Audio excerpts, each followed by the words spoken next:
Welcome back, guys, We're back. to the Monolith Films podcast, Monolith Film Club. The effing club is here. Welcome to the club. We're joined by your hosts.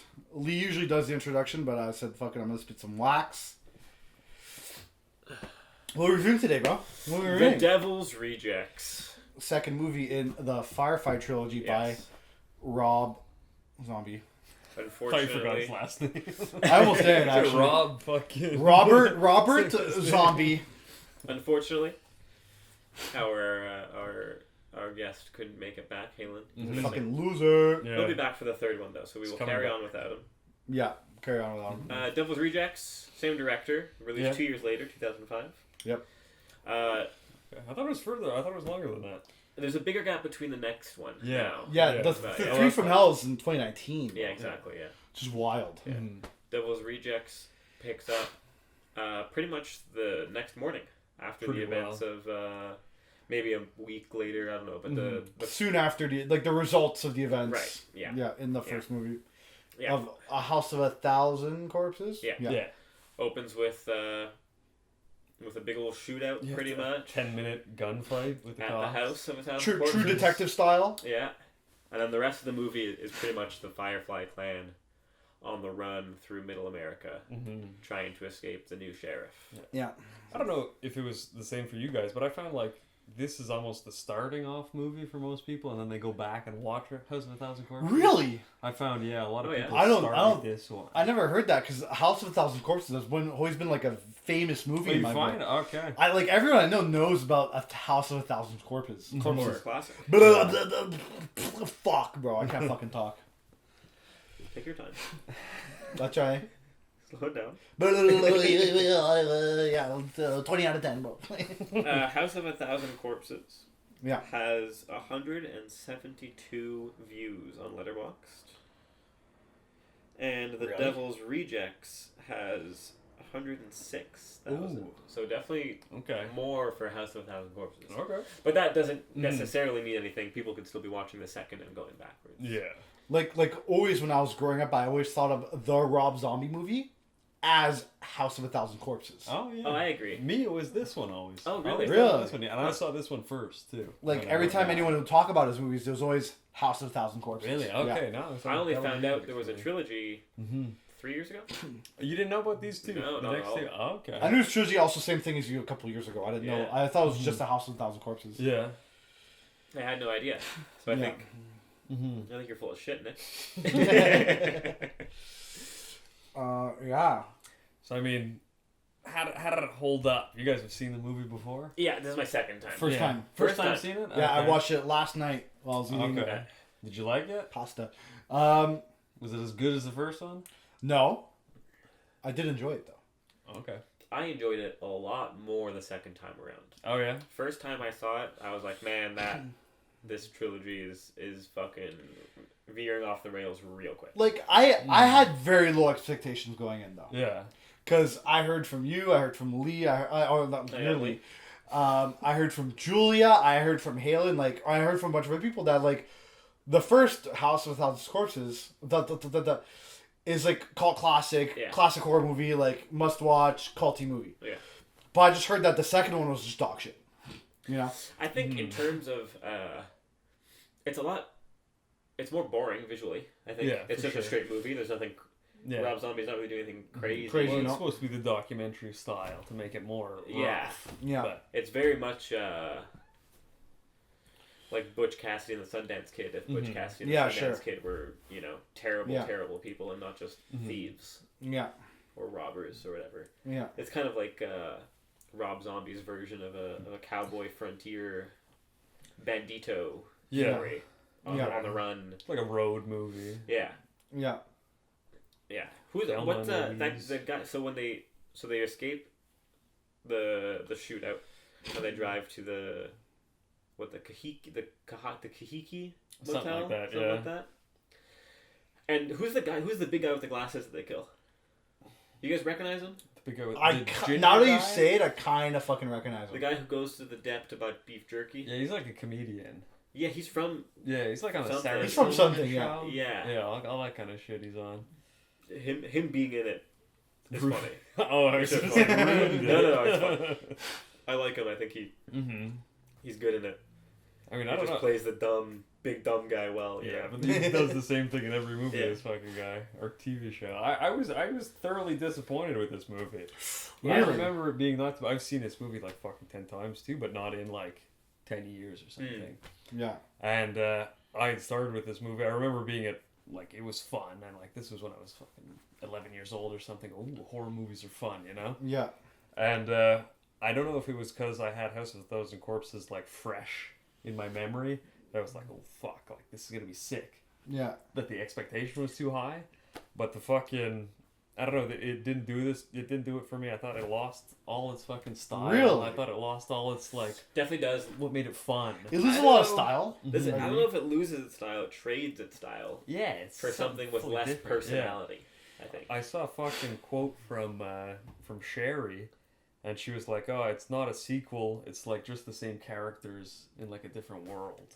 Oh, okay, so she That's doesn't kinda- know what the that's- word sequel means. Well, like like the first movie, you can forget about it almost. Sure, And, like just sure. take the characters and move them Yeah. somewhere. So it's like, I supposed to don't be a know. separate thing. Yeah, I kind of feel the same way. I almost. disagree. I think that's total bullshit. You think so? Yeah, yeah. I don't know. Like it's too connected in like the lore of the first movie Yeah, but lore-wise. to be like. but style and Yeah. thematic wise.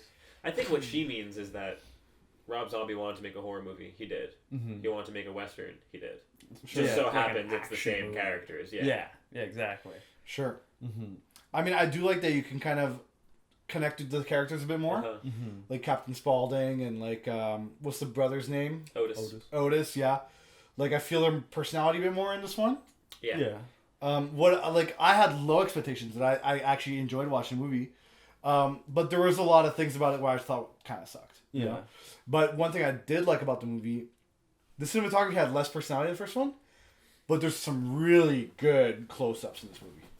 Like Yeah. some really good photography. Yeah. Mhm. You know, if these were photos, black and white, on a film camera, Portra 400, amazing. Mhm. I don't like close-ups.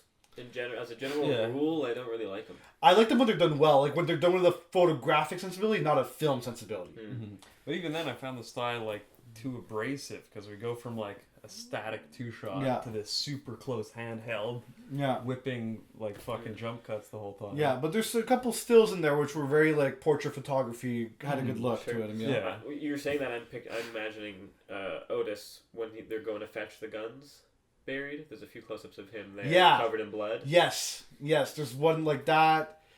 There's just a bunch of bunch of good close-ups. Like, yeah, I don't know. Mhm. Well done. Like, it's like supposed to be subtle, but like if you're a photography guy, you'd Right. notice, be like, okay, that's nice, you know. Mhm. Definitely less horror, but more gore. Yeah. And Well, more nudity, more explicit, Mhm. but less Yeah. horror than the first. I think of this more as an action movie. Like this is like a Michael Mann movie, you know? It's like Yeah, it's a bit fucking action-y, Miami yeah. Vice or something. Yeah. Shootouts and Yeah. fucking action. I mean, even the soundtrack. I was Soundtrack's fucking good in this movie. It's good, but it doesn't match the trilogy or what the first movie set out to be. I think it It's does. like a What full were we gonna get to shit. it? You think? I was gonna ask. Do you guys think that Mm-hmm. choice was just Zombie had budget now and he's like, fuck it, let's license some music, or do you Yeah. think, For me, it's not about. Sorry, continue. or do you think like, because the first one it's all his music, it's all original, right? Yeah. Do you think he just like, he's not? Do you think he maybe just thought, well, my music won't fit very well for a more Western style movie, Mm-hmm. or do you think it was just that he had the budget so he went for it? I think it's not that his music doesn't fit well enough. I think he just. There's certain music that fits really well. Yeah. You know what I mean? Well, it's the tonal shift. Too. Right, Yeah, yeah. It's a full different feel to it. You need to have those Mhm. fucking Yeah. Allman Brothers I mean or whatever. that last scene, the shootout to Freebird, Mhm. Yeah. that I mean, feels like. That was whatever. to me. I was gonna say that feels like he made the entire movie just for that one. I mean, you're Sure. waiting the whole movie to see the one scene. at the Yeah. end, though. That's the whole point of watching Yeah. the movie. But for me, like, the movie opens with like Mhm. Delta Blues, Yeah. when they're doing like the new stuff and doing the lore, like Mhm. previewing the lore and all the writing, and being, oh, they're called the Devil's Rejects, you know. Yeah. And they open with, I think it's like Robert Johnson, like Delta Blues, you know. Actually, I have to correct myself on that one. I'm not. I'm pretty sure it's Robert Johnson. I thought the opening was Allman Brothers. I'm No, not sure. so There's a that's few Allman Brothers Allman after. Oh, okay. There's a few songs from Yeah. it. But like, I fucking love Delta Blues. Love it. And for me, it's very ties in very thematically with the themes we were talking about last time.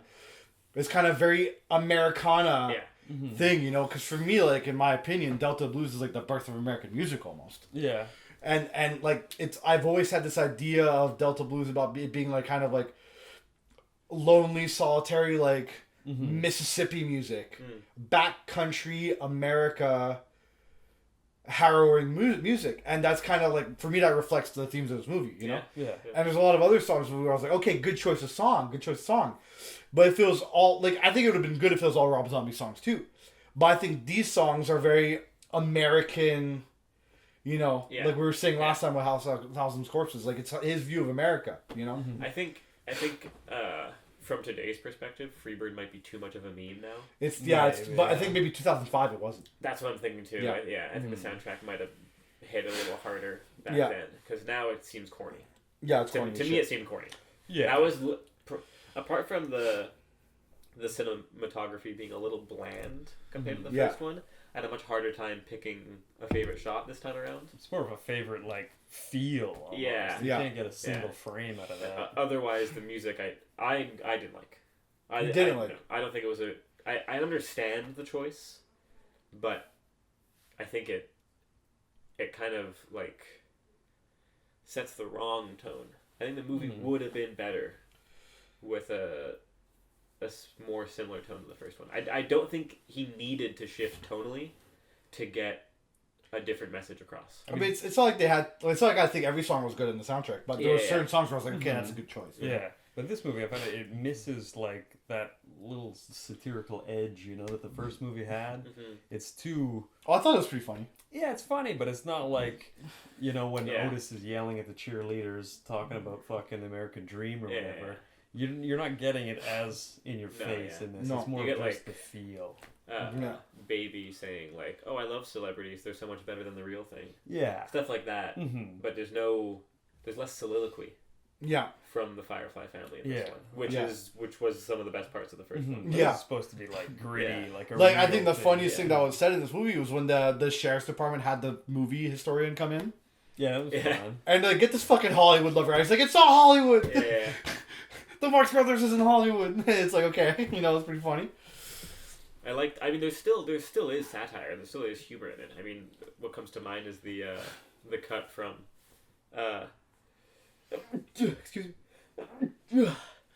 Excuse me. The cut from Captain Spaulding saying he has to go take a leak, and then it cuts to the coffee pouring. Yeah, like, there's still those type. That's straight from the first one, right? All those. Good That's good nice. filmmaking. Cuts, Yeah. That is a nice one. Though. That is nice. Or even when they get the ice cream. Yeah, exactly. I was kind of like, okay, this is very Rob Zombie, you know. That's a Cheech and Chong bit ripped off. Oh, is it? 100%. Yeah. Oh shit. That's fucking Up in Smoke. The cops are chasing Cheech and Chong. I had to go get ice cream. Yeah, well, they're like, hey, we should get ice cream. There's a fucking spot up there. What I would have loved. That's pretty good though. It's Is the exact same bit. oh, is it actually? Wow. But Beat it's for beat just the same Cheech. bit. There's no third guy. It's just Cheech and Chong. No, the cops are 3 guys, and the 2 guys in the back want. Oh, the fucking cops ice are getting cream. ice cream. Yeah, Oh, that's and funny. The sergeant's Yeah. like, "We're not getting ice cream," and then it cuts, and they're eating ice cream. See, I would have one thing I would have liked in this movie. Yeah. But I mean, I kind of have like they kind of known this, like, you know, that I would have liked this, but like, I would have loved a shot of them getting the ice cream, but they're like getting it like completely normal people. Oh yeah, for sure. Like, it would be funny if it's just like a still shot of the ice Just cream them in parlor, line. them in line being normal. They get the ice cream. Oh yeah, no, I'll have the tutti frutti. Oh, we'll have 3 tutti fruttis. Or no, and it's like, sir, would you want one? And Otis is like, no, I'm good. Yeah. And they're like, okay, thank you. So like, just the most normal ice cream interaction ever. Yeah. And then they're just back on the ground. I would have really liked that. I think it was funny, you know. Yeah. But I like the ice cream shit. I thought it was funny. I also, the first time I watched it, I was like, cut that shit out, dude. This time around watching, I was like, no, it's good. I like it. Yeah. Yeah. It's fun, but I mean, Cheech and Chong does it so much better, though. Yeah. The Cheech and Chong bit is like, it's perfect. It's perfect. It's perfect. I think that I think like Rob Zombie kind of blew his load with horror references in the first one, and now he's just referencing Anything. Star Wars and shit. Well, I was gonna say, literally, they mentioned Star Wars, and then like right after that, and 3 times later they do the Star Wars cut. Which one? Where it's just like a one-shot slide. Oh yes, they did that a couple times, like the PowerPoint kind of. Yeah, exactly. But fucking Charlie is just Lando Calrissian when he shows up with Han Solo, you know, and they do the same. Yeah, it's true. Yes. Double crosses and comes back to help. I would have, because I don't like Star Wars, so I would like. Fuck Star Wars, dude. I hate Star Wars. I hate Star Wars. I'm all Star Trek. Rob Zombie loves it. Apparently, loves it. Yeah. Oh, maybe he's goofing on it. I think he likes it though. I think it he seems like he likes it. No, he's gonna be probably fine. He likes it. You know. What I did like was how, despite everything that transpires at the motel, in the third act of the movie, Rob Zombie still, I think, manages to win us over onto Team Firefly. At the end, yeah. By the end of the movie, I'm rooting for them. Yeah. I am not rooting. I don't consider them the bad guys anymore. Now the fucking cop is the bad guy. Me, it's just because of Skeptic. I don't like the daughter's character at all. I think she's fucking annoying. Really? I love Baby. I think she's so. I don't like Baby. I think she's fucking annoying. I like Otis because he's sarcastic as fuck. Yeah. And I love Captain Spaulding, obviously. Yeah. You know? But back to the soundtrack thing, what I did like about the Freebird was they played a whole song. They don't just play the part, you know? Yeah. They play the beginning, and I think the beginning of Freebird is really good. Yeah. But no one ever plays that in the memes, you know? Yeah. It's only the real solo stuff. I wonder how much that cost to have Freebird in its entirety in your movie. They had a lot of songs in this. There's a lot of big songs in this movie. Well, it's like that guy. Remember that guy at when we went to go watch at Fantasia, the movie there? What's the movie there? Yeah. What was it called? I don't remember. Alive? That doesn't sound familiar. No, but you remember the zombie one? No. Where they kept playing the Bob Dylan song over and over again? Oh, like a Rolling Stone? Fuck, it's like the one movie you came with. No, you came to see. I remember you guys talking about this one, though. That's pretty funny. That's true. What was that movie called? They had budget for one song and they fucking milked it. Literally, yeah. Yeah, it was hilarious. Yeah. Because they kept playing the song Like a Rolling Stone over and over again in this fucking movie. And they played it for the ending credits too. And even the guy in the crowd was like, how much did it cost for that song? And he's like, we can't say, you know. Like, we can't say, but most of our budget. That's awesome. Yeah. But it's like, I'm like, your budget could have been spent Afterlife. Afterlife, yes. Afterlife. Yes. Okay movie, but they fucking blew up all their budget on the fucking Bob Dylan song. And I'm like, of course the director is doing an apartment exchange with someone in the Mile End and they're using a Bob Dylan song. Of course they are, you know? Yeah. Fucking hipster. Like, he looked like a Mile End hipster too, big time, you know? The whole crew was very, like, Mile End. Concordia Arts, kind of, yeah. Just hit people trying to make a zombie movie. Yeah. Yeah, I feel like Zombie did the same thing with this one with his budget. Yeah, but I feel like also Freebird wasn't in that meme zone yet. So. No, I don't think it was either. I wonder how much that movie helped to memify Freebird. Yeah, probably quite a bit. Probably. I mean, that's a pretty big scene. I think everyone who knows the movie knows that one fucking scene. Oh, yeah, 100%. Yeah, that's the one. That scene stuck with me so much after watching the whole trilogy for the first time 2 years ago, that when that scene came up, I thought, oh, fuck, I thought this was the end of Three from Hell. Oh, really? I thought the whole trilogy ended that way. Oh, yeah, okay. And then I had to Google the synopsis of Three from Hell and be like, oh, yeah. Oh, okay. Now I remember. They do it again. But I thought for sure that Freebird Drive fucking roadblock shootout was from the third one. Yeah. I haven't seen the third one yet. Really? Yeah, no, I'm holding up for this one. I mean, I was. Well, we're gonna watch it soon, bro. Yeah. I liked it. Second time around, I didn't think number 2 was that bad. I mean, the motel scene I found dragged on for so fucking long. Really? I liked all of it. I thought it was long, and I don't know if that's because like at the time when I was watching this movie, this was like when I'm fucking 11 or 12 or something. It'd be like 4 movies that you just watch over, and like it was this one like From Dusk Till Dawn and like A Clockwork Orange. Okay. And I remember From Dusk Till Dawn has a similar kind of hotel sequence. Yeah. Well, they're in a pub the whole time, or at the second half. I think what are bars called in the Old West? Saloon. They're in a saloon the whole time, aren't they? I think that's the second half. Or at the beginning, they're in a hotel or something. Oh, okay. But I remember being 11 and being like, that fucking hotel scene is better than this fucking hotel scene. And it kind of carried over now, I found. When I watched this, I was like, oh, isn't that other fucking movie that I also haven't seen in 10 years better than this movie? So I don't know. I had a sour note the whole time watching the movie. I was like, you know, it's not as fun as the first one. The documentary is overused too now. I don't know if that's the same thing as the fucking Freebird, where now it's overdone. Right. But I don't know. I wasn't blown away.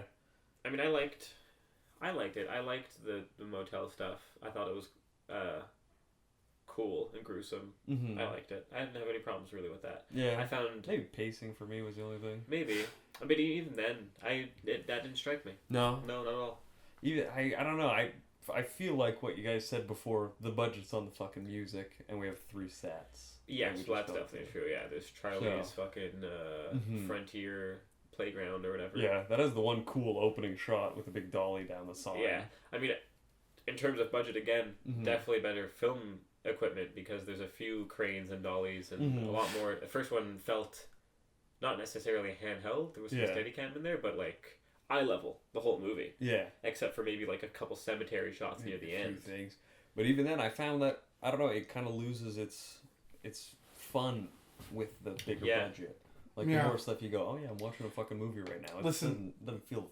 It was more campy in the first one. Yeah, this kind of just felt like a it's an action movie. Depiner kind of road trip movie a bit, you know? Bargain bin movie. Bargain bin movie, yeah. My big problem. But I mean, I also think that was kind of the goal. The charm. You know, that's what Zombie's going for. He's going for Middle America, bargain bin, fucking. You're on a road trip in the middle of America. Yeah. Yeah. I mean, you compare this to. I'll bring these up again later, but you compare this to the other early 2000s hillbilly horror.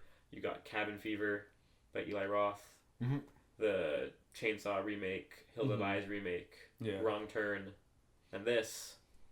I think this holds up against those. With those, yeah, it's not. You know? This is not a bad movie by any means. That's what I'm saying. In terms of the meta, of the genre at the time, it holds up. Yeah, it's par for the course. It's like the same as the Yeah, I'm thinking as the trilogy though. Like the first one is set up so well, and then the second one kind of misses the fucking. My big problem with this movie was certain things that I felt like just not realistic.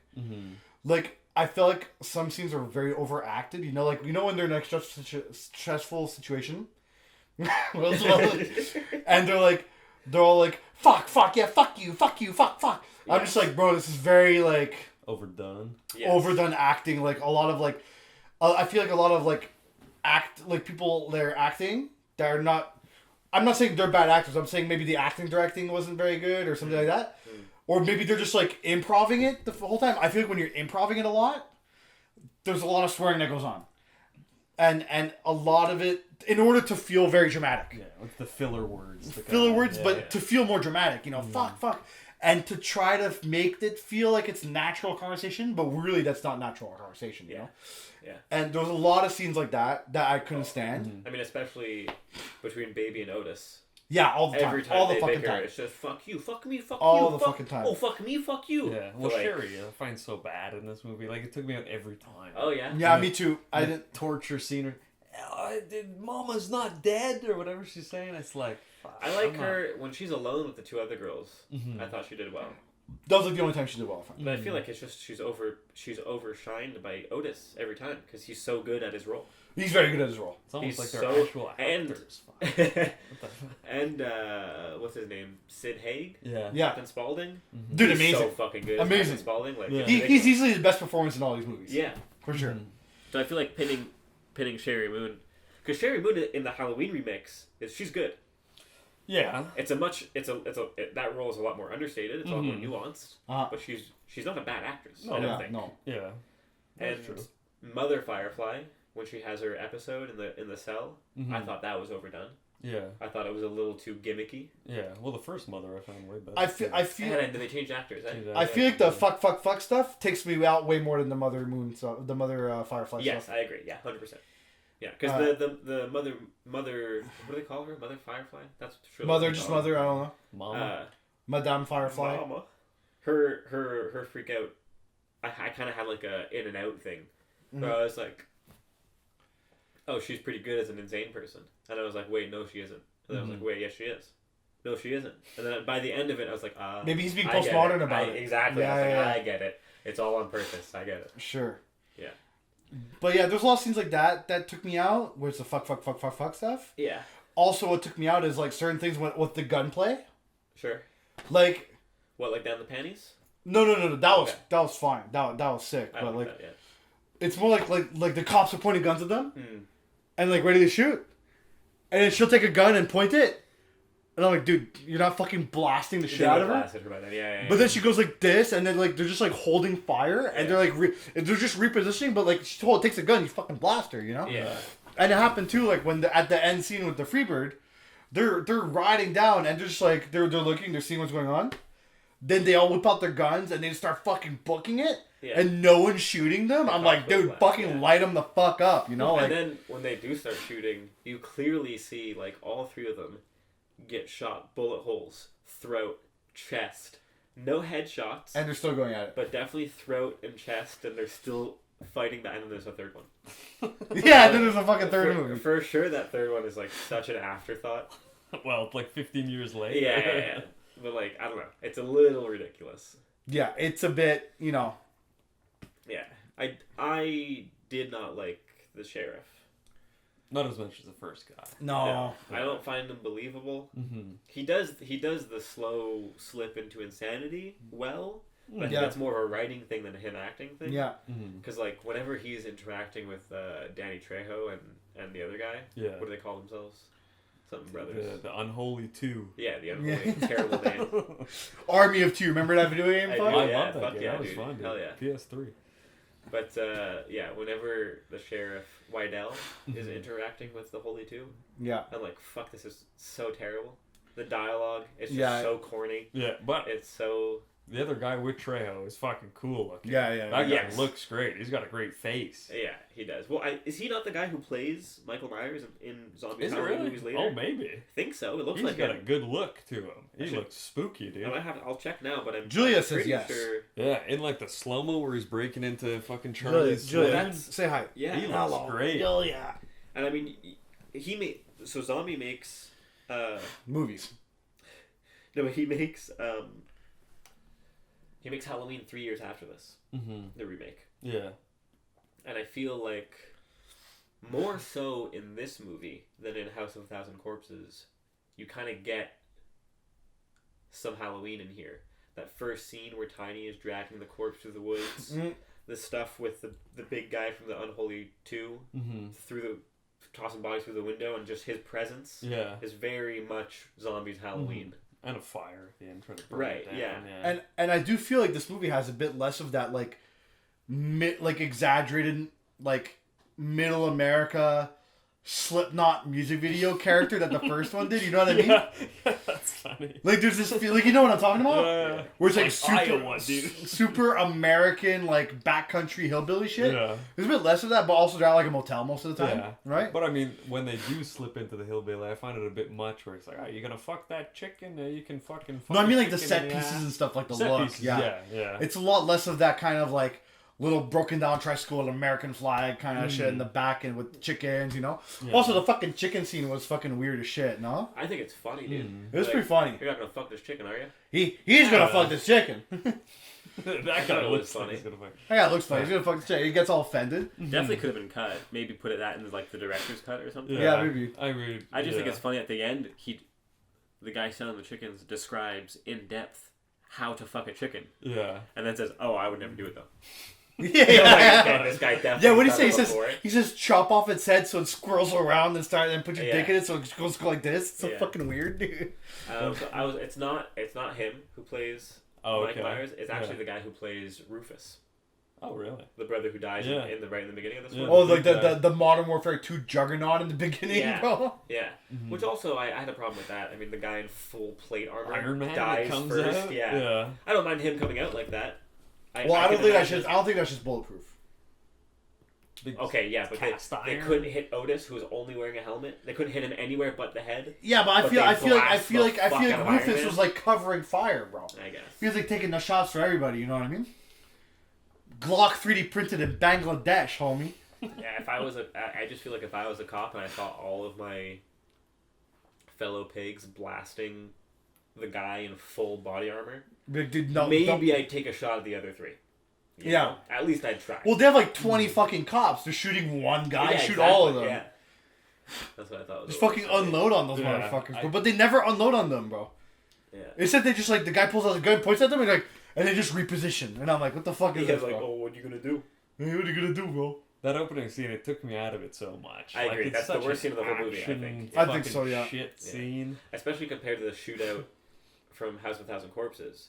You get the fucking slow burn execution. Oh yeah, with the sure. the slow. Oh yes, the fucking terrifying. The Metal Gear Solid 3 ending fucking execution shot. Yeah, let's go. Yeah. Like compared to that, the opening scene of this is like. Oh yeah. Terrible. But I mean, I did like the very beginning of it where they're just all sleeping. I like. You see Otis is sleeping with a naked chick, with a dead chick. I like I like Tiny dragging the body through the woods. Yeah.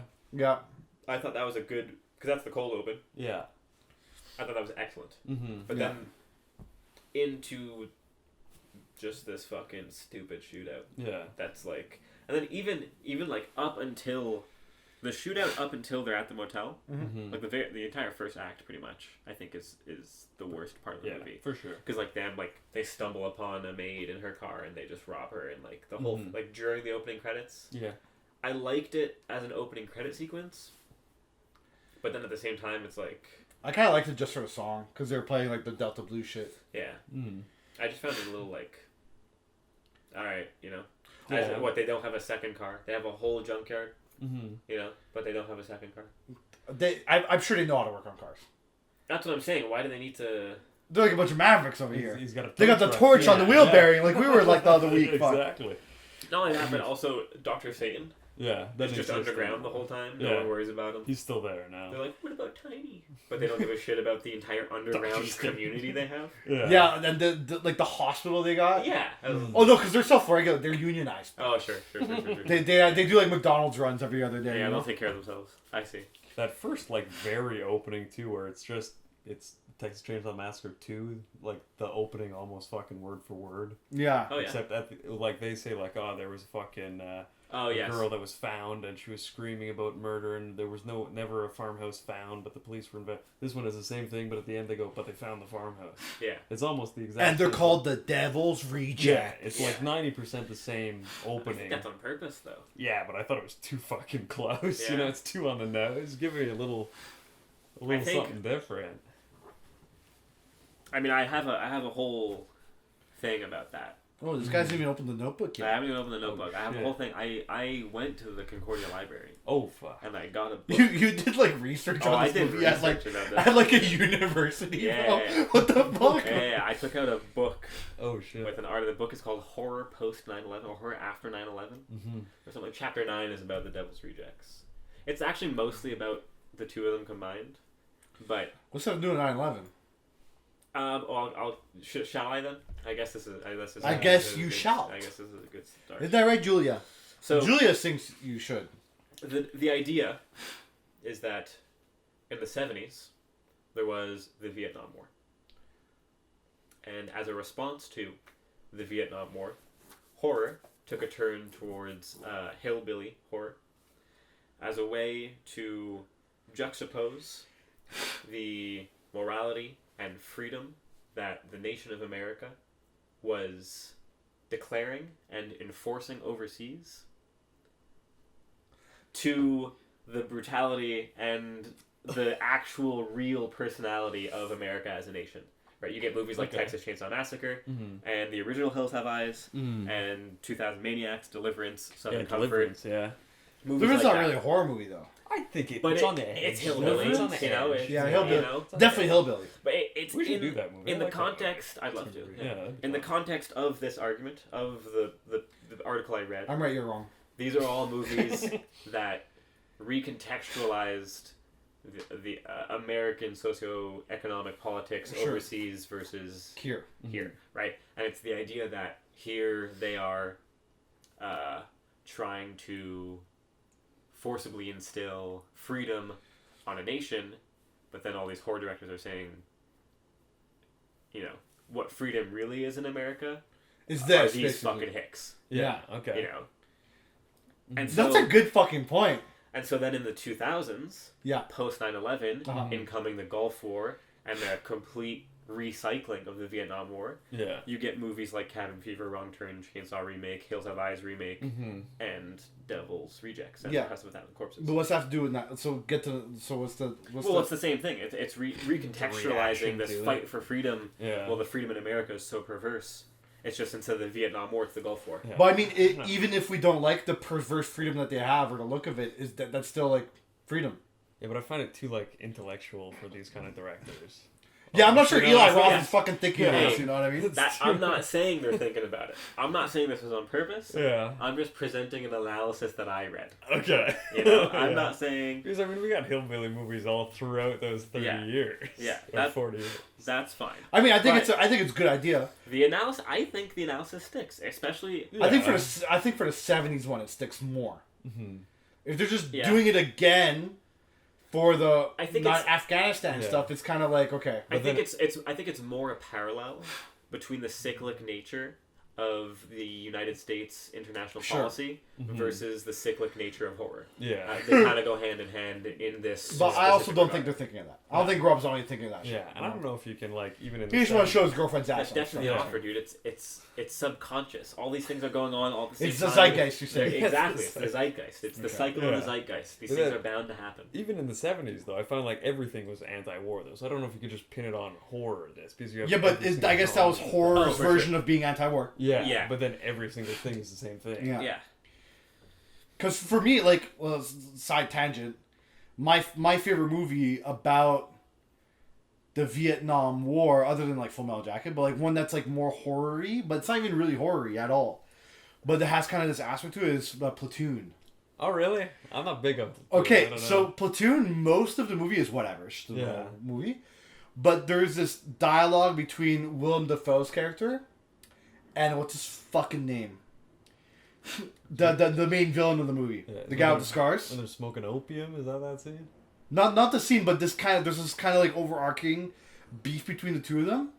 That's kind of very and it's more about the villain, about how it's very reflective of like what continuous war can do to someone and how they can lose their soul, kind of thing. And I thought it was very fucking good. I watched this analysis by this guy named The Vile Eye. He does these videos. Shout out to Vile Eye. He's a way bigger YouTube channel than us, but like he does videos called Analyzing Evil. Okay. Where he analyzes. I think I've seen that. Yeah, where he analyzes evil in different movies and like manga, whatever the fuck. And he did one Platoon, and it's actually my favorite video of his. It's fucking good because it's like super realistic. Like it's like all the other villains are kind of like villains. They're not super realistic, but like this one in Platoon, I find it super fucking realistic. You know. I think. I'm gonna go back to what I was saying earlier. Yeah. To kind of add evidence to the point. I don't think the guy who wrote the article or the person who wrote the article. I'm gonna search up the author as I talk. Julia. Okay. I don't think Julia disagrees. They mentioned this specifically, but I think the character of the sheriff Wydell is also a good parallel for the way the soldiers in the Middle East, American soldiers specifically, have been represented in media post-war. Sure. Right, about the slow devolve, and they're torturing people, and they turn into fucking bad people. Like the guy in Platoon. I haven't seen Platoon. Oh, yeah, watch Platoon. Okay. If someone talk light, search this. I wasn't big. You don't like Platoon? I'm not. No, I mean. Platoon's fine, but it's just a normal like Vietnam movie, but that interaction's really good. Yeah, but it's so memed also too. It's the same thing. It kind of is. The shootout with the slow-mo fucking the hands. It's too much. That I mean, what's the fucking movie? Tropic Thunder. Yeah, but Loki. Tropic Thunder is one of the best war movies. Yeah, Tropic. I think so. I think it's better than Platoon now. I think it's better than Full Metal Jacket. So the person who wrote it's on the verge, dude. It's close. The person who wrote the article I'm referencing Full Metal Jacket is Linny Blake. And the book, Horror After 9/11, is credited to Aviva Breffel and Sam J. Miller as the editors. Okay. So I think what they talk about as well, or what I kind of understood from the article as well, is that the difference between House of a Thousand Corpses and The Devil's Rejects in terms of style and visuals is very much in line with House of a Thousand Corpses being a straight homage to the 70s hillbilly horror I mentioned, whereas The Devil's Rejects is a recontextualization of that genre and theme to the early 2000s. Sure. That makes sense. So you get a lot of parallels with the editing, with stuff like, in the first one you get newspaper clippings. And tube TVs, and these like color shifted negative kind of montage reels. Yeah. And sepia and stuff like that. And in The Devil's Rejects, you get those same sort of montages and news references and stuff, but it's all using modern technology and modern cameras instead of using newspapers and Polaroids. So that's kind of like the recontextualization of that theme to the modern era of 2005. Sure. Yeah. And it's an attack on that famous speech Bush gave in January after 9/11, where he's like, it's all about freedom and one nation under God. And then, Zombie's kind of saying like, well, this is the nation you're talking about, dude. Relax. Yeah, because like we said last time, most of America is like this. Right. Or this kind of vision we have of America, most of it is like this. So that's a bunch of fucking eggs. That's the take. I only found... Yeah, it makes sense, but I don't know if it's too developed of a that's academia of death of the author. Yeah. His intention doesn't matter. This is the... Whoa. That's a whole other fucking topic. Yeah. But I'm saying that's... Yeah, I think that there's not enough. It's not cohesive enough of evidence. I feel like there has to be more things in the thing that kind of direct to that.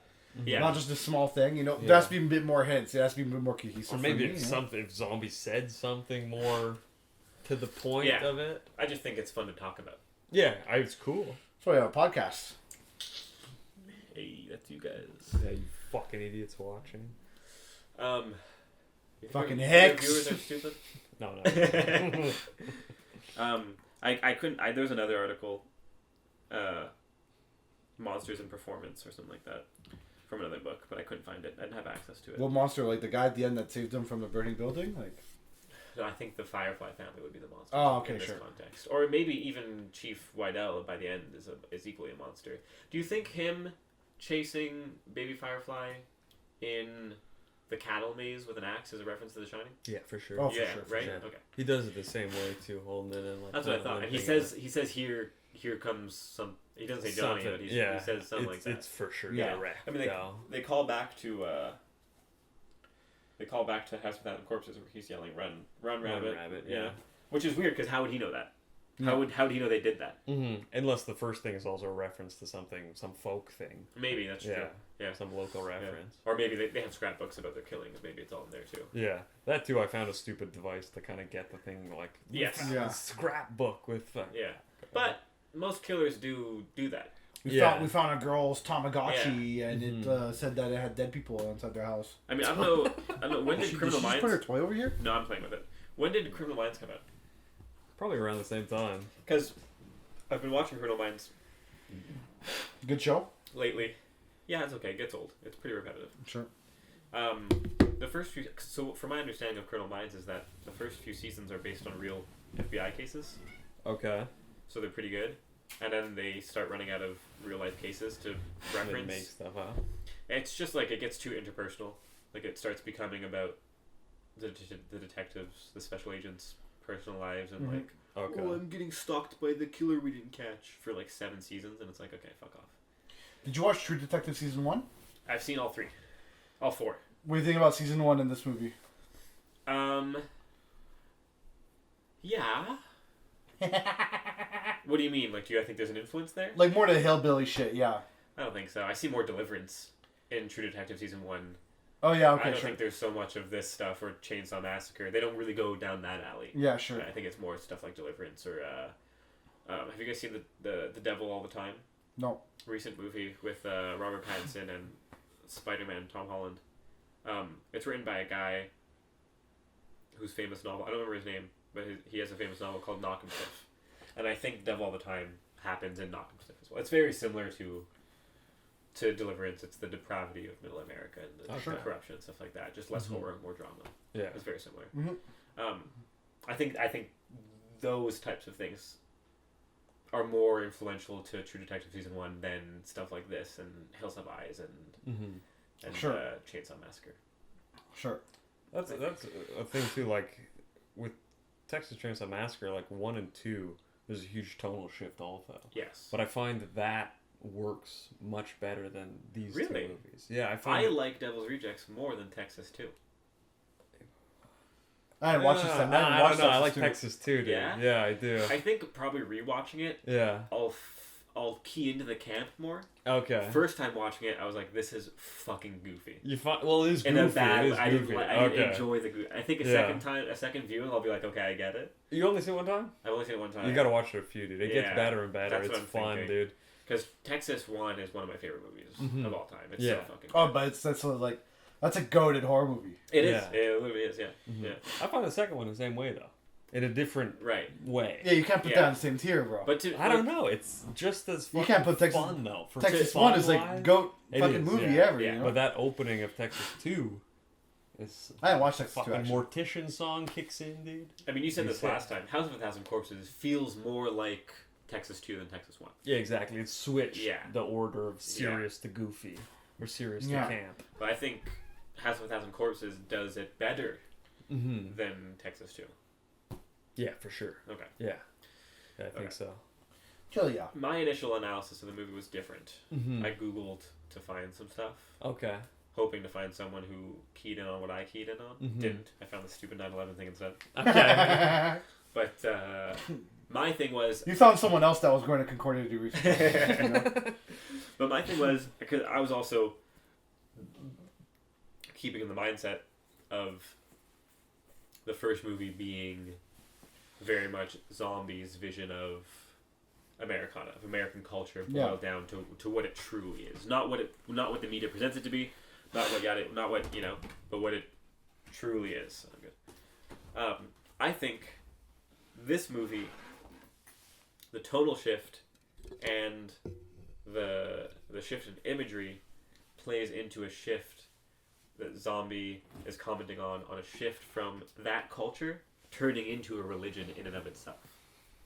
You get a lot more religious imagery in this movie. You get a few instances of Otis as a Christ figure. Obviously, the nails to the hands. Oh yeah, and the resurrection. That's obvious. Yeah. But even before that, I mean, he's always been a messianistic character, a twisted one, albeit. He's got still, the look. He always has like the like profound monologues. Right. You know? Exactly. Yeah.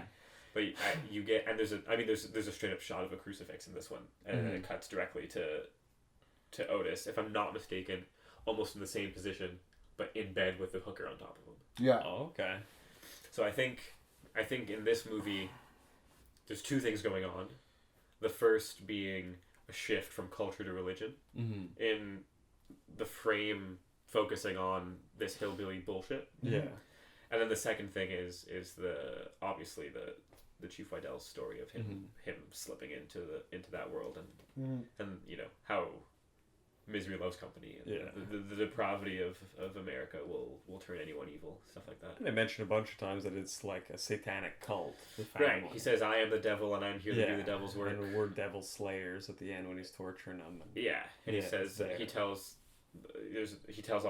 all the victims almost to pray to their god. Oh, he says that too, verbatim. Yeah, exactly. Yeah. So that's what I keyed into. Yeah, that makes sense. I think I prefer it without the religion. For me, I prefer. I mean, everything's gonna have some religious symbolism. Whether you want. I'm a suck. I'm too. It's too ingrained in me, having studied English literature. Yeah. It's too in the Catholic ethos and the Catholic canon. Yeah. Is too ingrained in me now that I can't watch anything or read anything without thinking of it. Oh, okay. Yeah. So I love to see it. Yeah. But you don't find it like kind of a cop out almost, like I want to see some allusions to like Islam, you know. As if Rob Zombie knows anything about Islam. We had a black guy in there. It's close Charlie. enough. Yeah, Charlie. In the article I read, the 9/11 one, they refer to Charlie as Captain Spaulding's adopted brother. That's what they say in the movie, though. Oh, is it? Yeah. I thought they were calling each other brother colloquially. Yeah, I think so. But adopted brother, like, hey, bro, you know. Like adult adopted brother. Yeah, okay. yeah. I thought the article meant literally as infants. whereas children... I didn't see anything in the movie. I don't remember them mentioning it either, that's why I'm bringing it up. Justify it, yeah. Mm-hmm. I found... it almost felt like Tiny and Charlie's sidekick are the same actor, just without the prosthetics. They might be. Which guy's sidekick? Charlie. The chicken fucker guy. Yeah. I thought the chicken fucker guy was like the gas station attendant in the first one. Oh, okay. You know the guy who's wearing the guy who's actually selling the chickens? No, the weird looking guy there. The Charlie is. Guy. Oh yeah, okay, yeah. Oh, interesting. I didn't notice that. Yeah, and the same thing I found with that chicken seller guy. I found him as Goober or Booger or whatever from the first movie. Sure. The two salesman gas station guys. Yeah, that's the one instance where we're kind of out, and then we come back. We're out in a normal world. Okay, also I want to say, stylistically, this movie. I know you're not much of a gamer, but you are. Borderlands. Really? Oh yeah. It reminded me of Rubber. Like there's a lot of things in this movie where there's a lot of tires in the movie. Like Desert Hotel. I see a lot of interactions in this movie being very claptrappy, you know? Oh sure, I see that. I mean, I see. Like when Captain Spaulding saw Charlie for when they finally get to Charlie's place, and they have that kind of like interaction, like the Lando Calrissian kind of reference. Yeah. I was like that looks like something that's like straight out of Borderlands. And like at the end of that, when they're laughing, that's when they show like the title card with their name, and that's the character, you know. Sure. Okay, I see. Yeah, I guess. I feel like all these movies are very Borderlandsy, especially with the driving in this one. I mean, and shooting stuff, you know. Borderlands is. I mean, like Borderlands, I would toss in with like kind of like Mad Max. Yeah. It's kind of like this culture taking. But Mad Max is a very serious movie. There's not a lot of humor. Maybe like the new ones. Yeah, the early ones. Yeah, the new ones I'm talking about. Yeah. But these movies have a lot of humor to it, you know. Okay. And there's that kind of like junkyard, middle America desert driving, you know. Yeah. Have you guys seen Badlands by fucking Malik?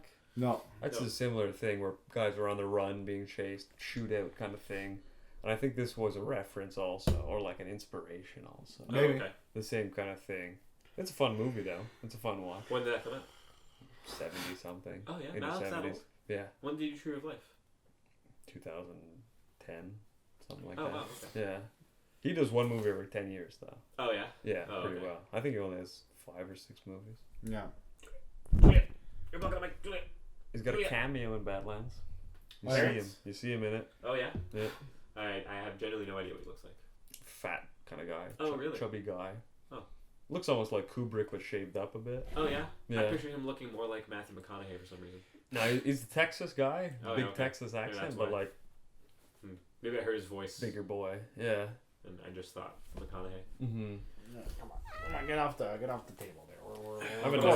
I have a note in my phone about the title credits. I thought those were fun. I like that style where it's kind of moving and then freeze frame with a little zoom and it comes in. They had a couple of those freeze frames on this movie where it's like action shot freeze frame. Yeah. And then they do like a freeze frame on each character, right? They did that in the Freebird part too. Yeah.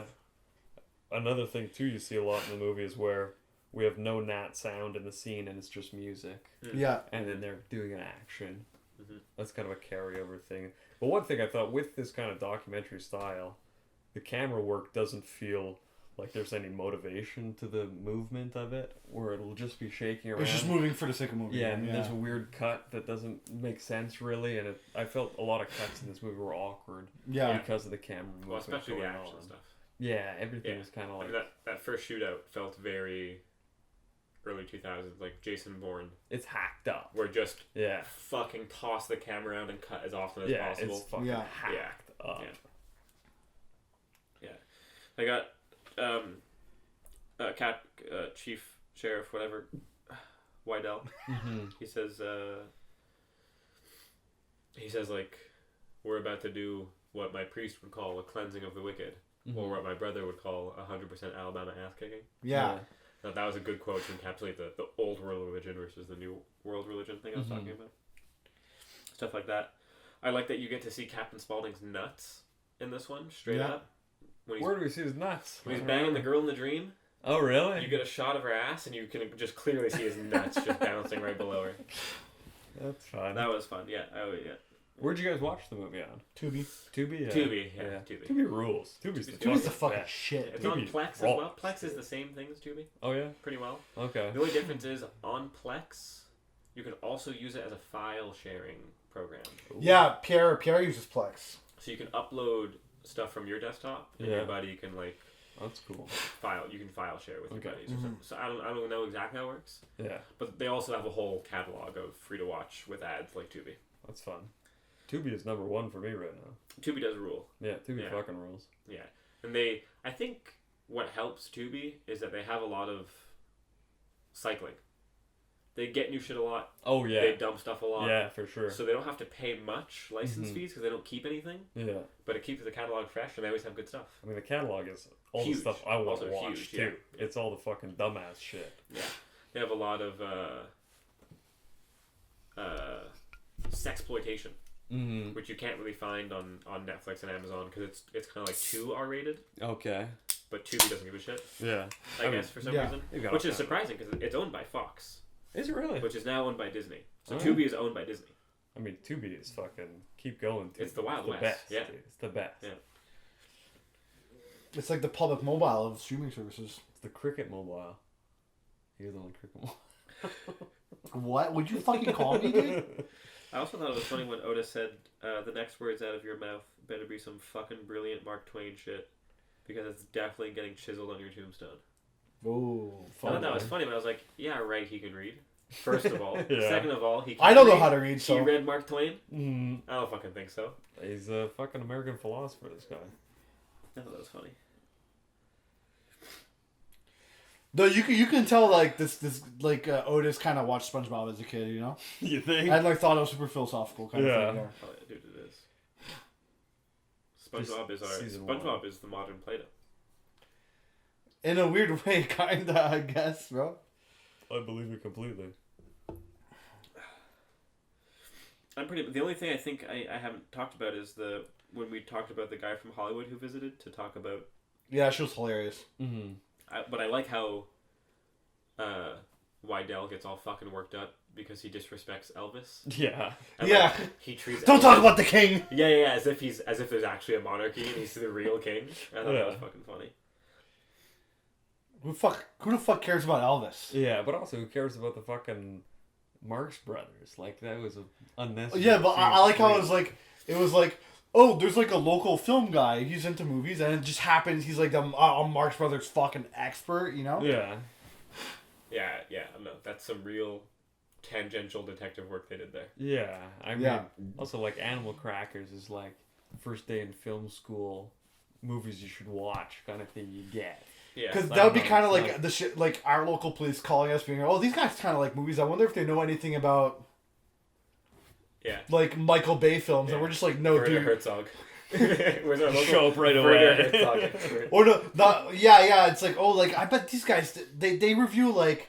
They reviewed Barbie. I bet they know a lot about Werner Herzog. And we just show up and like, yeah, we fucking love dwarves rampaging fucking volcanic islands over here. But literally it'd be like as if some random lieutenant noticed that like, hey, all of these aliases are from Werner Herzog movies. Maybe we should get a Werner Herzog expert to talk to us. Or no, not even a Werner Herzog. There's these guys, they like movies down the street. They do a podcast. Maybe they know about Werner Herzog and we show up with fucking experts on it. I mean, I could talk forever about Herzog. Yeah, that's pretty much it for me. I was done with my notes a while ago. For notes, all I got now, all I got after is just shots. Yeah. Well, what do you think was your favorite? Shall we? Yeah. Dante, you're good? Yeah, I'm just texting. I have a few. I got to decide now.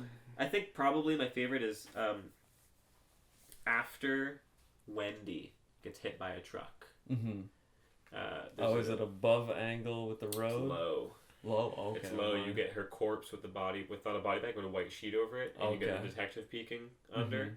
I think that's probably my favorite. There's a cool shot right after that, though, where it is like a higher shot, and you have like a blood splatter. It looks almost like a tree almost after. I know that one. That's pretty cool, too. Yeah. Otherwise, there's a few shots of the house when they return to it later, where it's like nice and centered. Yeah. You were talking about the crucifix shot before. I was just thinking, I don't know if it is, but there's that bull's skull at the front of the house too. Mm-hmm. That's kind of like crucifix shaped. Yeah, maybe. Sure, yeah. I don't know.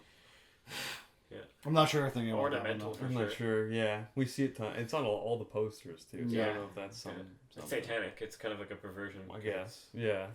But I think that the shot of the corpse on the highway with it's a low angle. The detective or doctor, I don't know who he is, forensic analyst. He's like peeking. Yeah. Just well composed. Like one of the only shots that stood out to me, really. There was one other during the shootout that stood out to me that I remember now of Wydell blasting a shotgun, and it's another low angle, and it's just blue sky and like one cloud behind them. Yeah. That was nice. It was a pretty shot, and I think it juxtaposes well to his kind of stumble down the rabbit hole into insanity, because it's such a heroic shot to open with him like that. Sure. But the corpse on the road is my favorite. Me, I think my favorite one is mostly just like those photographic close-ups. I can't really pick one, but like the Otis one when they're going to pick up the guns is like a good one. Like wow, because the one that specifically I'm thinking of is when Wendy's husband, I don't remember his name, coughs blood onto Otis's face, and it's a close-up of Otis's face with the blood splatter. Yeah, no, but there's some. That one's like a low one, right? Yeah. But there's also some ones that are like eye level that I find very good. You know. Okay. For me, it was almost like we were talking about before. Like it's more feel than actual like one frame that stands out. Like I did like the feel of once Wydell kind of captures them after when he's driving them to their house again before the torture, and it's just it's a tight close up, not super close, but a head and shoulder shot, super shaky of him driving in full green color, and it's just fun. You kind of see the shutter angle with the kind of like the blur, he's like laughing, blur lines, yelling or something. Yeah. That was the one that I kept seeing, but I mean, nothing really jumped out. A few bad angles came out to me where it was like super Dutched or something with him beating him up or something, beating up Spaulding with something. Yeah. Those kind of stood out as like, oh, those are a bit dated angles. Did you guys? This is not really a shot. Like, it's kind of shot really, but it's not really. It's kind of a tangent. But like, do you guys notice when we see Captain Spaulding fucking? Yeah. The girl changes. Well, because he was dreaming, and then he wakes up. Oh, because he was dreaming as like a fat chick. Okay, yeah. That too. There's a few moments where it's a dream, memory, flash. Yeah, there's a few thing. of those. Yeah. Yeah. Not a fan of those. That's a 2000s. Yeah, me those too. Don't age well. Yeah. Well, No. I think that initial one was funny. Yeah.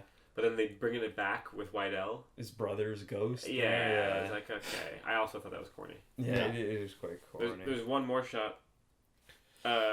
It's not all that beautiful, but I think contextually it works well. It's a shot of the motel, specifically of that tiled, not necessarily stained glass, but like that tiled opaque glass. Mm-hmm. Sure. It's shot almost like a church. It's framed as if that's the motel peak is the Church of Middle America. Yeah, Go. that's where I'm going. Yeah, pretty much. Yeah, Letterboxd. Let's do it. Sure. I have nothing prepared for Letterboxd. I mean, when do we ever fuck? Yeah, I mean, Letterboxd, I'm not expecting much for this movie, really. I think people... Fanboys and haters. Yeah, exactly. It's going to be... I mean, most of the movies we do... Oh, Julia's shaking the camera. Oh, there she is. Okay. Yeah. I have no idea why, but saying that thing about the fucking motel kind of reminds me of this quote from The Wire. Mm-hmm.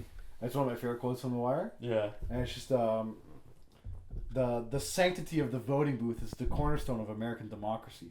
But it's just like, because one guy was like, "Oh, who'd you vote for?" Yeah. Okay. Yeah. But he works for the campaign. Like he's the campaign manager of the guy. Yeah.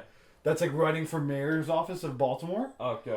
And he's like, and he just says that fucking line. I was like, okay, that's a hard. Like, look at you. That's a hard pick right there. Right. Julia has a Letterboxd review. What's a review, Julia? You didn't make out my cat. 4 stars from Josh. Oh, okay. Let's do it. What's Josh's favorite movies? Josh's favorite movies are Mishima. Oh, Life in 4 Chapters? Life in 4 Chapters. Oh. JFK.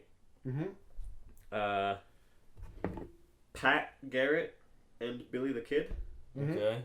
And the Battle of Algiers. Very Devil's Rejects kind of like. It's a bit. Yeah. You know, Mishima's a biopic made by an American about a Japanese guy. Mm-hmm. Hey, we got, what was the other one? Battle of Algiers. No, the second one after Mishima. It was JFK. JFK, very American kind of.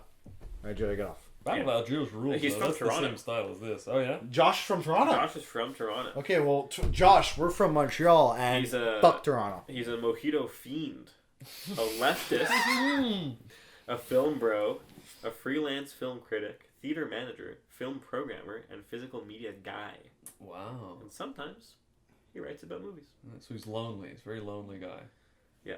Wizard. Sad we need like a wizard alarm. We need like a soundboard with a wizard alarm. Casting spells, you know. He says, he gives it 4 stars. Ooh. And he says, zombies ugly, dusty dad rock western horror banger that occupies the exact intersection of Texas Chainsaw Massacre 2, The Wild Bunch, and Bonnie and Clyde. This is exactly what we were fucking talking about. Yeah, I mean, it's Bonnie and Clyde for the last 10 minutes. Yeah. Repurposing the extremely gruesome Manson family and serial killer paranoia of the 70s that Hooper and Craven were reacting to. Like, that's why I mentioned Hills of Ice and Texas Chainsaw. Into the dirtiest, most apocalyptic version of mythic, outmoded American outlaw iconography. Somehow it's sincere and moving work of exploitation, because you get the impression Zombie identifies with being a vulgar punk outsider. Lord help me, I can't change. Feels like it just as easily be his own mission statement. Okay. I think that's a good review. Yeah, I think I lost it more around the end, but the beginning I found nice. I think that's a fair review. 4 stars is a little generous, but I'll get into that later. But I think that's a fair write up, I think. Okay, yeah. 5 stars on a rewatch. Ooh. This one's a little long, but I'll try my best to speed things up. Okay, well, favorites right away. Texas Chainsaw Massacre, the original. What else? Wax, or The Discovery of Television Among the Bees. I've never heard of that movie. Yeah, that sounds fucking amazing, though. Made in 1991, directed by David Blair, who I've never heard of. Nice. It's about a computer programmer / beekeeper. Jacob gets a television implanted in his brain by a race of telekinetic bees. Sounds fucking crazy. Yeah, sounds a little stupid. Sounds amazing. What are you talking about? Evangelion. Okay. Neon, as in Neon Gen. Neon. Yeah. And Godzilla, the original. Very, I see it. I see how this guy could like this for Devil Rejects. Rob Zombie knows the best horror sequels involve a genre shift. Okay. What's another example, though? Here we go. Oh, he's got him. He's got he's got him loaded up. Alien to Aliens. Horror to action. Okay. Texas Chainsaw Massacre to Texas Chainsaw Massacre 2. I would argue that it gets campier, but it's the same genre. Same genre, but campy. Evil Dead 2, same thing. Both horror. 2 is campier, that's it. But what changes from House of a Thousand Corpses to The Devil's Rejects is less the genre of the movie and more the genre of the characters. Rob turns slasher monsters and cryptic antagonists into mythic anti-heroes and Wild West serial killers. Yes, I do agree, and he does it well too. I think so far, apt. The world building of the movie shifts to accommodate this new take on the Firefly family, but the structure and overall genre remains mostly the same. Hard disagree. Right? It very clearly shifts from horror to action. It's a full shift, yeah. It's a genius step. Ooh. Where House of a Thousand Corpses cobbles together spook show carnival imagery and influences, The Devil's Rejects picks at the bones of westerns and Americana, blending an entirely new cocktail of ideas that still feels like a logical continuation of the first movie. Very, very carnicore movies. Yeah. You know? Rob Zombie knows that his main skill lies in aesthetic pastiche and also in making the resulting slurry look incredibly good on screen. And that's why this trilogy is so goddamn good. He's barely trying to tell a story. He's just showing us what he thinks is cool. He's a teenager flipping through the pages of his horror mags, pointing at 70s movies, still, and shoving Universal monster action figures in our face. And I want to pat him on the head and say thank you. I mean, not really in the second one, though. No, he loses, definitely. That. Yeah, there's no Universal monster. Maybe just Tiny at the end, saving the day. Right, yeah. Yeah, kind of. That's the only point, but other than that's a good review. Yeah. Yeah. Okay, I got a review. Okay. by Travis. Okay, listen, Travis Little. Shout out Trav. His favorite movies are Little Star Trav. Wars. Okay, this guy's basic as fuck. Base. Skip. Raiders of the Lost Ark, Dances God. with Wolves, and Braveheart. This guy sucks. Don't even read the review. He says, Dad, sports videographer, corporate drone. Who the fuck wants to be a corporate drone? And friend of the Rebel Alliance, now with beard. That's his bio. That's his bio. Oh, It says he lives in the great American Southwest. And that is a cringe favorites list. Yeah. That is a... Like, bro, like, did you only, like... Might be the worst we've heard so That far. is a bad one. Yeah, Dances might with be Wolves the worst we've and Raiders Braveheart, of the Raiders of the Lost Ark. Oh yeah, Braveheart. Indiana is Jones rough. and Star Wars? Yeah. Together, You're dude? It's too the same fucking- movie. Like, has this guy never watched any sort of, like, anything other than, like, insane blockbuster movies? Okay, anyways, what's his review? Star Wars 4 also? The first Star Wars? The OG, I think. No, OG. OG, Yeah, like A OG. New Hope, Star yeah. Wars 4, It's kind of long. He said, it might be easier to respect the Devil's Rejects Rob Zombie's homage to Southern fried horror and crime thrillers of the 1970s, if the film was not so steeped in artifice. Zombie's effort is soaked in the kind of non-stop sleaze and violence guaranteed to cause stomachs to churn. Not really. Though this commitment to ick cannot go unnoticed, the film does not have an original bone in its body. Its lack of originality creates an empty piece of work. Okay, I kind of disagree. I'm not gonna read the rest of it. He gave it 2 stars. Yeah, fuck him. Yeah, This guy. I mean, this guy has no opinion. No, His favorite movies are fucking Star Wars, Raiders of the Lost Ark, Dances with Wolves, and Braveheart. Get the fuck out I of here. got this guy, ML. Okay. He's a pro member. Oh shit. Travis Little was also a pro member. Oh, yeah? Yeah. They're paying premium price for this shit. Fuck. So they know what they're talking about. He has no favorites listed. Ooh. But his recent activity includes Possessor, Okay. which Okay. he gave 3.5 stars. Okay, respectable. Yeah. House of a Thousand Corpses, he gave 1 star on a rewatch. Ooh, bad. Bad review. And Devil's Rejects, he gave 0.5 star. Ooh, It was his first time watching even it. worse review. And his most recent is Furiosa, the new Mad Max movie. What do you give that one? 0.5 star as well. I mean, okay, that's fine. Have you seen it? No, but I'd Okay. probably give it 0.5 star too. His most... What'd you think of Fury Road? Probably like 1 out of fucking whatever. Really? I don't like any of that. Fury Road is I like liked a it a 10 lot. out of 10 movie almost. Not I like for the me. I don't like. action movie, dude.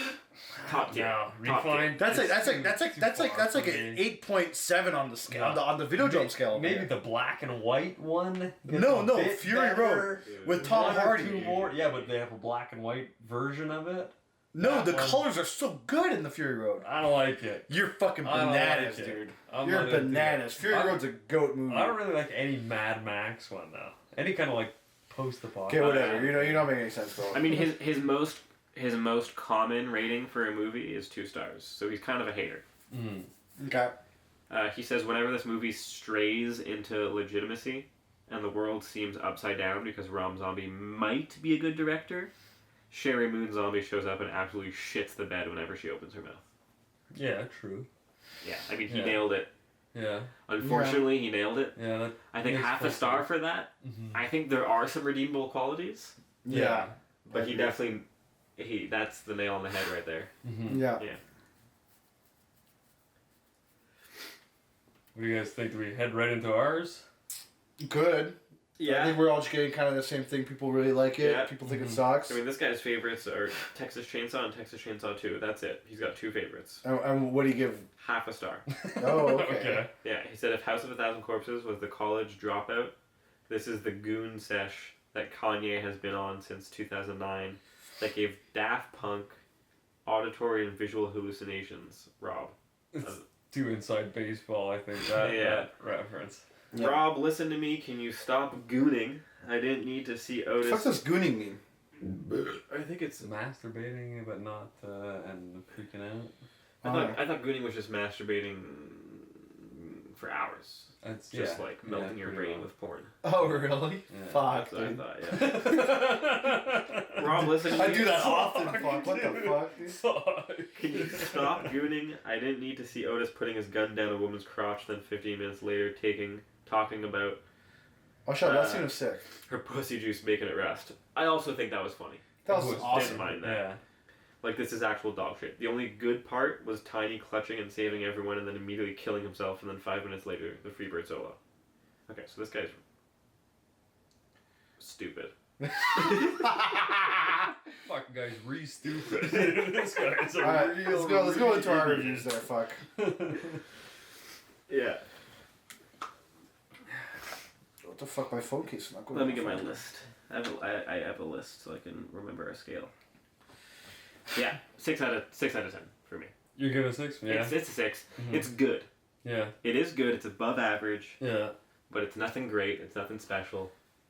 But it is a good movie, I think. Yeah. If you give Houses what?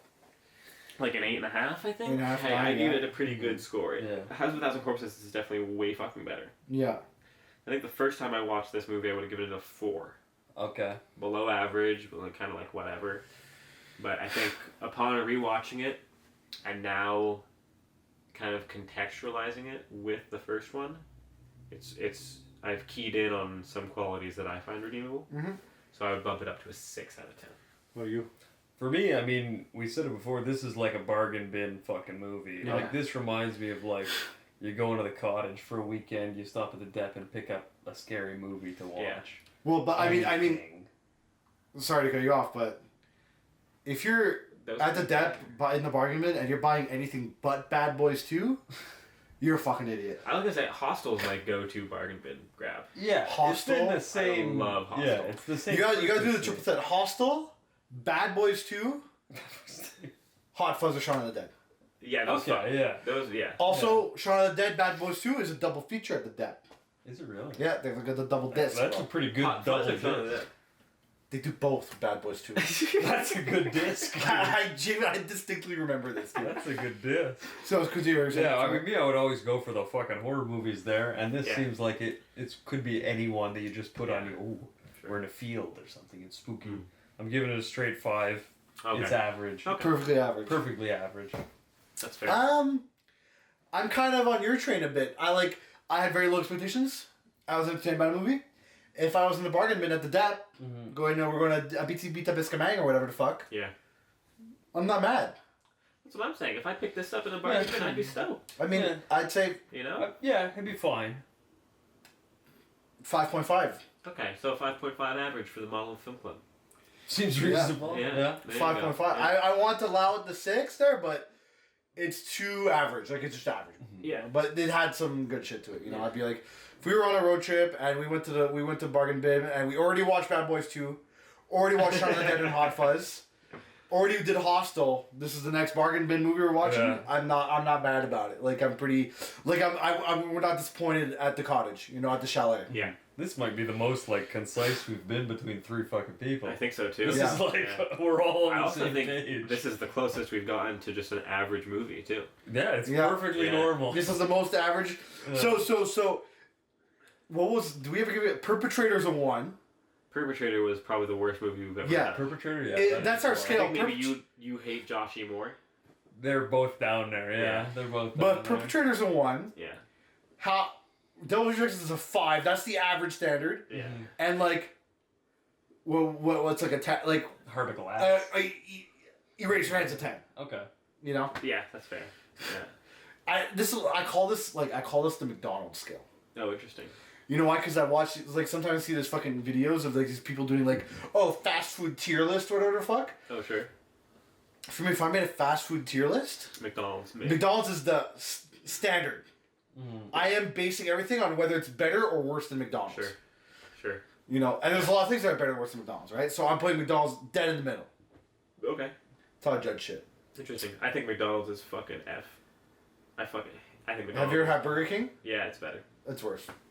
You don't like Burger King? I like it more. They got mozzarella sticks, which I like, but I don't fucking like Burger King. Oh, yeah. You ever eat the McDonald's fries? McDonald's fries are fucking crazy, bro. Yeah, but I'm a big They put A&W. crack cocaine on those. A&W is what you gotta fucks, do, dude. A&W, I put A&W like A tier. Yeah. If McDonald's is a C, What's S? S is like a Five Guys in and out kind of situation. I fucking hate them. Really? Yeah, dude. Didn't do it for me. Really? Did not do it for me. Did you get the Grandpa Burger, just 3 things of meat and nothing else on it, dude? Where? At In-N-Out? That's A&W, dude. Oh, no, A&W is like an A. Like, I love A&W. A&W, I get the fucking spicy chicken sandwich and the teen burger. The habanero piquant, baby. Habanero piquant. The onion rings are crack. Oh, they're good. Yeah, that's true. But my problem with A&W is that there's only one size fry. Okay. I like the fries a lot. Only one size. They only have one size fry at A&W. Yeah. Okay. Yeah, but I do like that A&W. They also have like 24-hour breakfast, but they also have 24-hour hash brown. I love hash browns. Oh. Okay. McDonald's only does the hash brown. In the morning. But A&W breakfast, you get fucking half a tomato with it. I'm not interested in a tomato. What? No, I don't get the fucking. I mean, like, I get like the McMuffin shit at A&W, and I just get like 5 hash browns. But A&W, they'll give you fucking eggs, bacon, and toast, and tomatoes and shit. Yeah, they'll give you like a plate. Yeah. Yeah, you can order like an actual like. What I don't like, I guess we're just a fast food review podcast now. But I find it weird that McDonald's and A&W and shit, they do 24-hour breakfast. Yeah. They don't do 24-hour everything else. No, that's bullshit, dude. I want a burger. I rolled up at 10 a.m. and I was like, hey, can I have a fucking burger? No, A&W does. A&W does? Yeah. Does it really? McDonald's doesn't, and it pisses me off. Yeah. McDonald's doesn't. They're fucking weird about it. Because especially, dude, you stay up all night, fucking hitting the town, pounding back beers with the boys. You want a burger? Yeah, dude, I want a fucking egg McMuffin, dude, at 3 a.m. Are you crazy? No, A&W does the whole thing all the time. That's what you gotta do. What do you guys think about Wendy's, though? Never been. Not big on it, dude. If the fucking, what's it called? The Baconator? Yeah, Baconator. Baconator's good. That's the only thing about I find the Baconator pretty flavorless. You don't taste much beef. It's just salty, though. I'm just salt and bacon. Head, oh, yeah. I'm a salt nut, dude. I've only ever had a Frosty. I like at Frosties. Wendy's. Actually, I'm lying to you guys. I have had Wendy's before. Yeah. It was so unmemorable that I can't comment on it. With Harvey's. Love it. Love Harvey's. I had it one time with my uncle. S-tier Harvey's. And he started arguing with the people behind. This isn't the fucking burger I ordered. What is this? And I've never been since. I love Harvey's. I love Harvey's. Harvey's is good. Yeah. It's Canadian. Yeah. So is A&W. But I think Harvey's is less known. Yeah. I also like that A&W. Their products feel a lot more natural. Like the taste of it. I agree. Their lettuce is always crisp. They don't let it saw. Yeah, but also like their beef and stuff like that. Yeah. It just tastes natural. Like my cousin Nico has like digestion problems. He can't eat any fast food, but he can eat A&W. Oh really? Yeah. That's interesting. Yeah. Right. All right. Well, tune in next time. Next time we'll do a pizza restaurant tier list. Montreal local only though. Yeah. Also, Julia's going to join us for this part. So check us out everywhere you get your podcasts. Follow us on Spotify, Instagram, YouTube, wherever the fuck. We're going to have merch drop soon. Watch out for that. We're going to have the merch drop. A new merch drop with new merch. We've never officially dropped this one, so it's going to be a double merch drop. Double drop. If you stayed this long, thank you so much. This was limited edition, and now we're bringing it out for everybody. Oh yeah, look at that, bro. Look at that, bro. So keep an eye out. If you have any movies you want us to review, let us know. Just interact as much as possible, and we might have a Patreon coming out soon. You guys want to say anything else? No. Watch the movies. Yeah, go watch fucking. Monolith Podcast.